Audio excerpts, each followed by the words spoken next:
लड़ाई एनडीए से है, जिसका फुल फॉर्म नक्सली दंगाई अलायंस है। अब चुनाव इंडिया और नक्सली दंगाई अलायंस के बीच में होगा। केंद्र की सरकार की उल्टी गिनती शुरू हो गई है। अब भारतीय जनता पार्टी चाहे कुछ भी कर ले, सत्ता से उसको बेदखल होना है।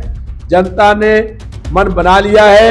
ओम प्रकाश राजभर ने पहले बयान दिया था नरेंद्र मोदी योगी के बारे में, कितना खराब बयान दिया था कि उनको वहां ले आके मारेंगे जहां भीख नहीं मांग पाएंगे।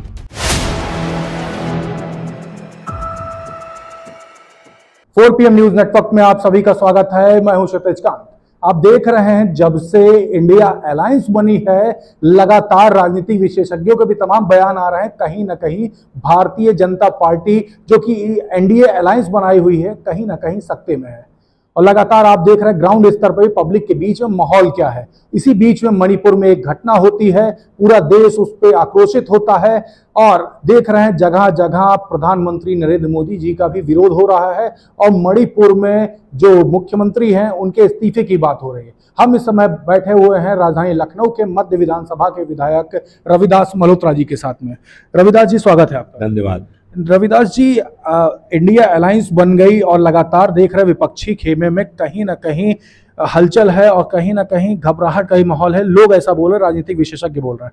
क्या कुछ कहेंगे इस माहौल पे? 2024 में होने वाले लोकसभा चुनाव के लिए जनता का फैसला हो गया है। जनता ने मन बना लिया है और सत्ता परिवर्तन होना तय हो गया है। भारतीय जनता पार्टी के खिलाफ जनता में भयंकर रूप से आक्रोश व्याप्त है। देश का कई हिस्से जल रहे हैं। मणिपुर में एक भारी भीड़ 2 निवस्त बहनों को घुमा रही है और उनके साथ सामूहिक बलात्कार हो रहा है और निवस्त घूमती हुई बहनों की फोटो खींच रही है और बलात्कार होते हुए फोटो खींच रही है। लेकिन देश के प्रधानमंत्री मौन हैं और आज तक उन्होंने चुप्पी तोड़ने का काम नहीं किया है। पूरा देश आंदोलित है।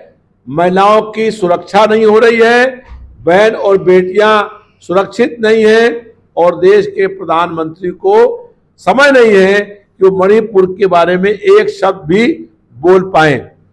लगातार देश में महंगाई बढ़ रही है, जनता भूखमरी से परेशान है, बेरोजगारी बढ़ रही है और लोग नौजवान आत्महत्याएं कर रहे हैं। लेकिन देश के प्रधानमंत्री बेरोजगारी पर एक शब्द बोलने को तैयार नहीं है और महंगाई पर मां बोलने को भी वो तैयार नहीं है। आज पहले कहते थे कि हम देश नहीं बिकने देंगे, आज पूरा देश बिक रहा है। बैंक बिक गए, LIC बिक गई, रेलवे बिक गई, एयरपोर्ट बिक गए, एयरलाइंस बिक गई। लेकिन देश के प्रधानमंत्री अपने कहां व्यस्त हैं, जनता को पता नहीं। अच्छा नेताजी, एक बात और कर लें। इंडिया अलायंस बन गई, इधर एनडीए अलायंस बन गई। अगर उत्तर प्रदेश की बात करें तो सबसे मुख्य विपक्षी दल माना जाता है आपकी पार्टी को, समाजवादी पार्टी। किस तरीके की तैयारी समाजवादी पार्टी कर रही उत्तर प्रदेश में? 26 विपक्षी पार्टियों का गठबंधन हो गया है जिसका नाम इंडिया है। अब पूरा देश इंडिया को जिताएगा। लड़ाई एनडीए से है, जिसका फुल फॉर्म नक्सली दंगाई अलायंस है। अब चुनाव इंडिया और नक्सली दंगाई अलायंस के बीच में होगा और इंडिया की तो 24 में सरकार बनेगी। केंद्र में जो भाजपा की सरकार है उसका जाना तय हो गया है। केंद्र की सरकार की उल्टी गिनती शुरू हो गई है। अब भारतीय जनता पार्टी चाहे कुछ भी कर ले, सत्ता से उसको बेदखल होना है। जनता ने मन बना लिया है। सत्ता में परिवर्तन और बदलाव होना तय हो गया है। अच्छा नेताजी, एक बात और करें, 26 दल आपके साथ में है, कोई ऐसी रणनीति नहीं तैयार की गई है कि 2024 के चुनाव से पहले आपके जो 26 अलायंस है कहीं बिखरे ना? इस तरीके की भी कोई बात हो रही है, कहीं टूट करके भाजपा के साथ ना ज्वाइन हो जाए? लगातार 26 दलों के गठबंधन की मीटिंग हो रही है। पहले मीटिंग पटना में हुई थी, जो पटना बिहार के मुख्यमंत्री नीतीश कुमार ने बुलाई थी। दूसरी मीटिंग कर्नाटक में हुई है, जो वहां के मुख्यमंत्री ने बुलाई थी, बंगलौर में हुई थी। और तीसरी बैठक महाराष्ट्र में होने वाली है बहुत जल्दी ही। ऐसे ही उसके बाद पश्चिम बंगाल में मीटिंग होगी, उसके बाद तेलंगाना में होगी। लगातार ये बैठकें चलेंगी और 26 दलों ने एक साथ ये संकल्प कर लिया है कि 2024 में केंद्र से भाजपा सरकार को हटाना है, क्योंकि इस समय भारतीय जनता पार्टी का अलायंस जो है वो सीबीआई से है, ईडी से है, इनकम टैक्स से है। और सीबीआई, इनकम टैक्स और ईडी का डर दिखा करके कुछ पार्टियां ऐसी हैं जो एनडीए में शामिल हैं। जिस दिन चुनाव का बिगुल बजेगा, भारतीय जनता पार्टी का कुनबा बिखर जाएगा और तमाम लोग जो ईडी, सीबीआई और इनकम टैक्स के डर से एनडीए में हैं, वो सब उससे अलग हो जाएंगे और अब देश में इंडिया की सरकार बनेगी। अच्छा नेताजी, एक बात और कर लें, लगातार आप लोग भी फील्ड पर निकल रहे हैं और पब्लिक के बीच में रहते हैं। उधर बात करें इंडिया अलायंस की, वो भी लगातार राहुल गांधी को देख लिए, वो भी फील्ड पे है। आज संसद भवन में बात करें, जब संसद चल रही थी तो आम आदमी पार्टी के जो सांसद हैं संजय सिंह जी, उनको सस्पेंड कर दिया गया।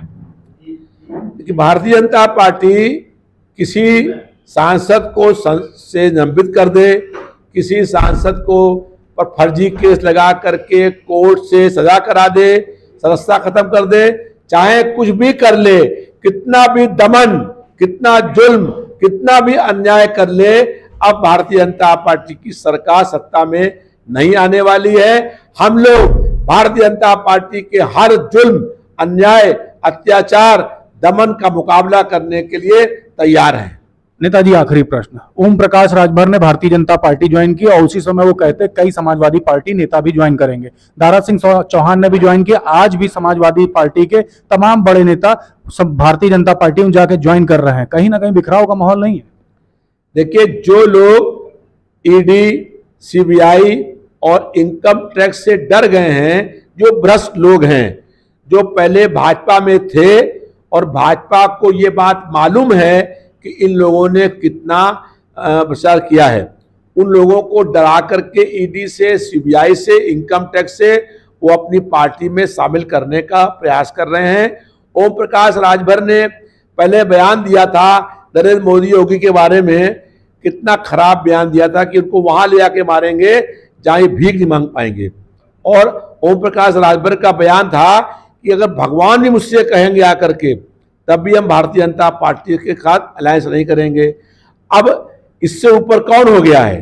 भारतीय जनता पार्टी कहती है इससे ऊपर ईडी, सीबीआई और इनकम टैक्स है। इसका डर दिखा करके वो नेताओं को भाजपा में शामिल करने का प्रयास कर रही है।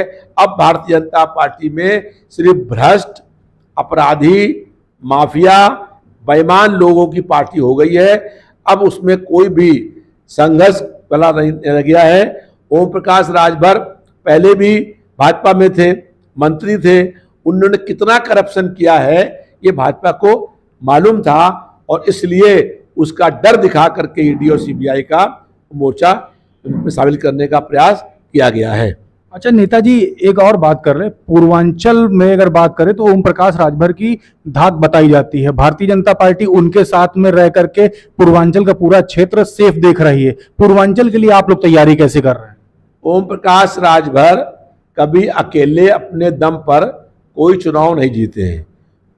2022 में चुनाव हुआ था तो समाजवादी पार्टी के समर्थन से उनके विधायक हुए थे और राजभर का प्रभाव जो है वो रामचल राजभर जो समाजवादी पार्टी के राष्ट्रीय महासचिव हैं उनका प्रभाव है और वो दौरा कर रहे हैं। राजभर समाज के सारे लोग समाजवादी पार्टी में आ गए हैं और इस बार हमारा नारा है कि 80 हराओ, भाजपा हटाओ, एक भी सीट किसी और को मिलने वाली नहीं है। 26 दलों का जो विपक्षी मोर्चा बना है इंडिया, सब सीटें उसी के खाते में आने वाली हैं। Thank you very much. तो आप सुन रहे थे साफ तौर से रविदास मल्होत्रा जी को, एक शब्द उन्होंने पूरे अपने इंटरव्यू के दौरान बोला भी, जो एनडीए है, एनडीए का फुल फॉर्म तक बोल दिया कि नक्सली दंगाई अलायंस। समझ सकते हैं नाराजगी किस तरीके की है समाजवादी पार्टी के विधायक जी के अंदर। और दूसरी तरफ आप देख रहे हैं तमाम तरफ जहां हम लोग जाते हैं पब्लिक के बीच में, तो पब्लिक के बीच में भी कहीं ना कहीं नाराजगी का ही माहौल है। सभी बोल रहे हैं मणिपुर की घटना के बाद काफी आक्रोशित सभी बोल रहे हैं कहीं ना कहीं एनडीए अलायंस को ही सपोर्ट करेंगे। देखने वाली बात होगी 2024 का जो लोकसभा चुनाव है उस समय क्या कुछ होगा। तब तक के ग्राउंड रिपोर्ट के लिए जुड़ रहे हैं 4PM न्यूज नेटवर्क के साथ। और आपके भी कोई प्रश्न है अपने नेता के साथ पूछने के लिए तो वो भी कमेंट बॉक्स में लिख दें, मैं पूछूंगा जरूर। मैं हूं क्षितिज कांत, कैमरा पर्सन शुभम के साथ। धन्यवाद।